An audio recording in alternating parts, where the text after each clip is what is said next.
En este día tan especial, Dios te bendiga tu salida, Dios te bendiga tu entrada.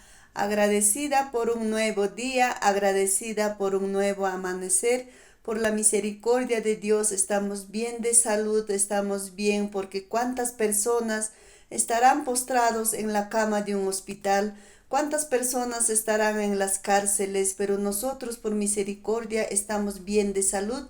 No dejemos de ser agradecidos. En cada momento de nuestra vida demos las gracias a Dios por nuestra vida, por nuestra salud. En esta mañana la palabra de Dios nos dice, el que habita al abrigo del Altísimo morará bajo la sombra del Omnipotente.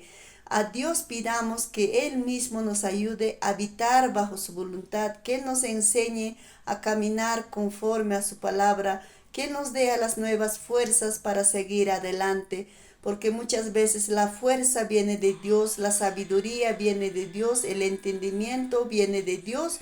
Dios en este día te bendiga en gran manera y Dios te multiplique tu fuerza y Dios te dé más sabiduría para que sigas adelante en esta vida.